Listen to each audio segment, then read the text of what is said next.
رمضان كريم كريم كريم شهر عظيم عظيم. السلام علیکم ورحمۃ اللہ وبرکاتہ. الحمدللہ والصلاة والسلام علی رسول اللہ. آج کل ایک عجیب سی فضا پھیلی ہوئی ہے. ہمیشہ سے تھی لیکن آج کل کچھ زیادہ ہی پھیل گئی ہے. آج کل یہ جو وبا پھیلی ہے اس کے بارے میں شاید ہر شخص نے اپنا تبصرہ کر لیا، ہر شخص نے اپنی سجیشن دے دی، اپنا مشورہ دے دیا. بہت سارے لوگ ڈاکٹرز بن گئے، بہت سارے لوگ اپنے طبی مشورے دینے شروع ہو گئے. کچھ لوگوں نے اس کے بارے میں کچھ کانسپریسیز بتائیں، کچھ لوگوں نے اس کے بارے میں اور تبصرہ خیالات کیے. غرض یہ کہ جس کو جو بھی سمجھ میں آیا اس نے اس کے بارے میں بات کی، اور جس نے بات نہیں کی اس نے دوسروں کی سنی سنائی باتوں کو آگے کرنے کی کوشش کی.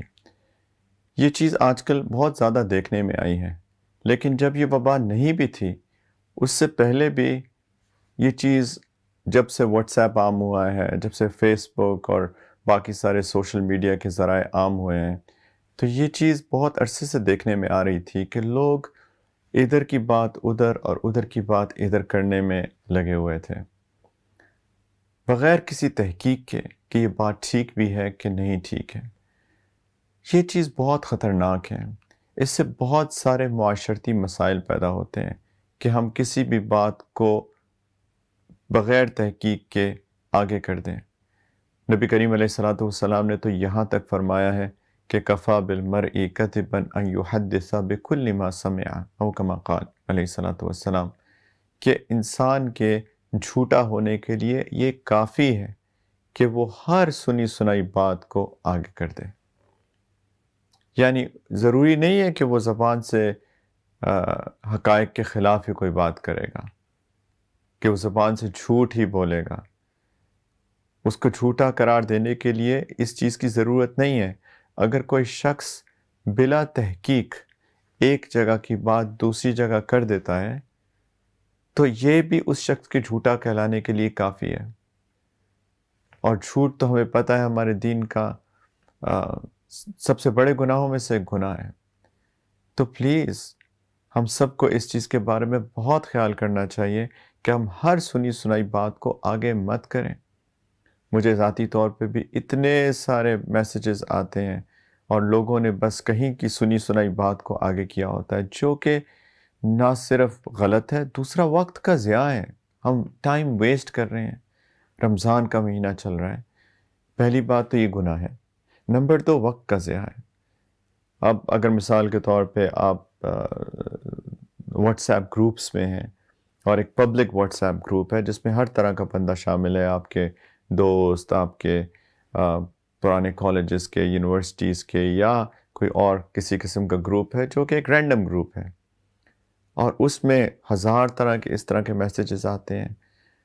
یا اگر آپ گروپس میں نہیں ہیں تو لوگوں کو جب گروپس میں میسیجز آتے ہیں وہ آپ کو انڈیویجولی فارورڈ کرتے ہیں، اور ہم لوگ ان کو کھول کے اور ایک ویڈیو اور دوسری ویڈیو اور ہر بندے کے تبصرے اور ایک طرح کی نیوز اور دوسری طرح کی نیوز اور لوگوں کے اپنے لکھے ہوئے تبصرے اور سب کچھ، اس کے اندر کتنا وقت ضائع ہوتا ہے ہمارا.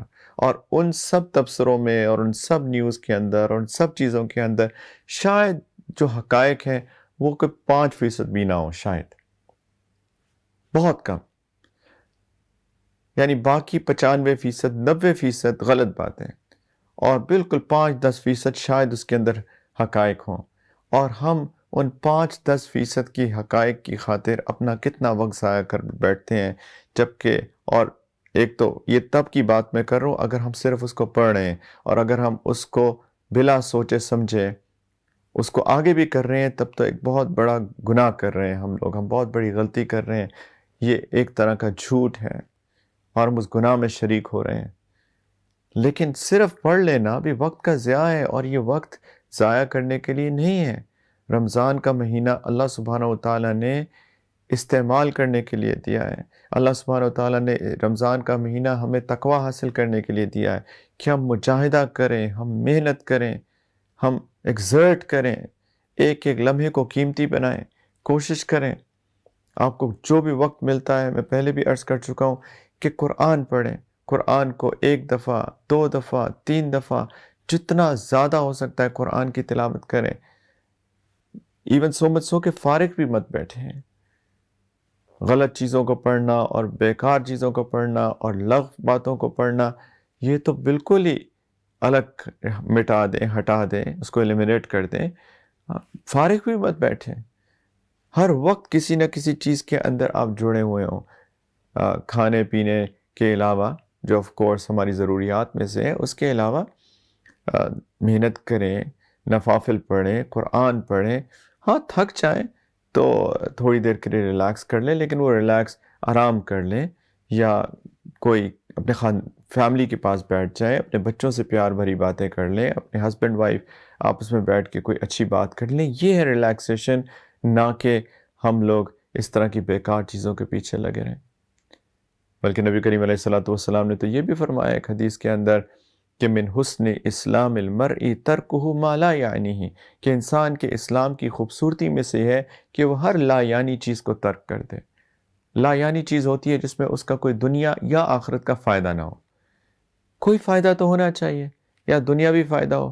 میں نے گاڑی خریدنی ہے مثال کے طور پہ، تو میں کوئی بھی ریویو پڑھتا ہوں کہ کون سی گاڑی اچھی ہے، میرا بجٹ یہ ہے اور میں نے گاڑی خریدنی ہے، تو میں اس بجٹ کے اندر کون سی گاڑی میرے لیے مناسب ہوگی. یہ ایک دنیاوی فائدہ ہے، یہ فائدے کی چیز ہے. لیکن نہ انسان کو دنیا کا فائدہ ہو اور نہ انسان کی آخرت کا فائدہ ہو، اس کو لغو کہتے ہیں.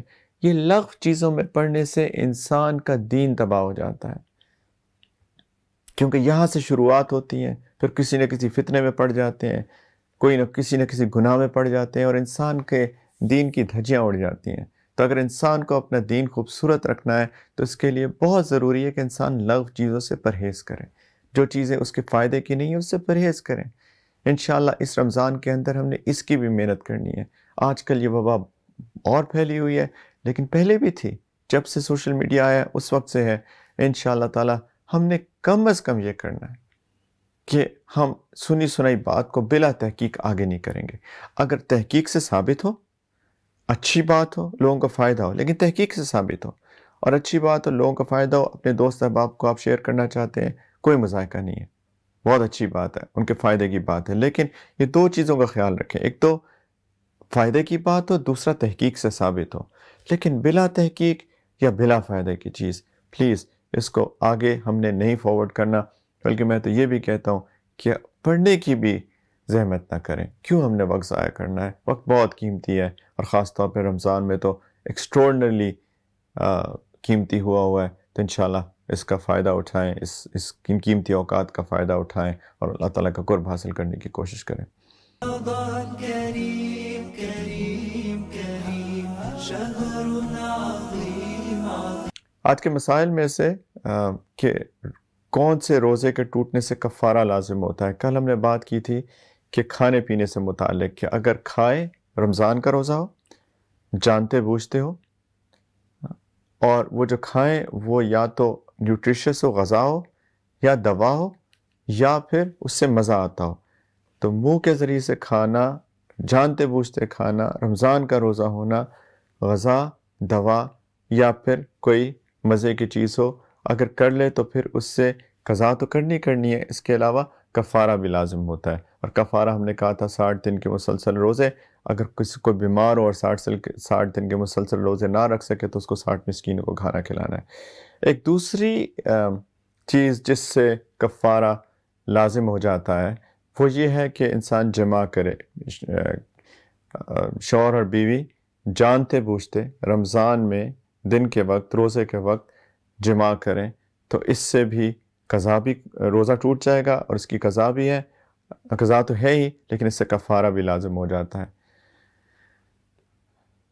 تو لیکن اگر کسی کی کوئی گناہ میں پڑ گیا اور کوئی گناہ گار ہے اور شوہر بیوی کے درمیان جماع کے علاوہ کسی غلط طریقے سے، کسی گناہ کے طریقے سے اس نے اپنی شہوت پوری کی، تو اس سے روزہ تو ٹوٹتا ہے لیکن اس سے صرف قضا لازم آتی ہے، اس سے کفارہ نہیں ہوتا. تو پلیز بہت کوشش کریں، اتنی اللہ تعالیٰ نے اتنا پیارا مہینہ دیا ہے، ہم اللہ کا قرب حاصل کرنے کی کوشش کریں، اور ایسا نہ ہو کہ ہم کوئی ایسے جرم کا ارتکاب کر بیٹھیں کہ اللہ تعالیٰ کی ناراضگی ہم مول لینے والے بن جائیں۔ اللہ تعالیٰ ہم سب کو اس رمضان میں قبول فرمائیں۔ وآخر دعوانا ان الحمدللہ رب العالمین۔ السلام علیکم ورحمۃ اللہ وبرکاتہ۔ رمضان كريم كريم كريم شهر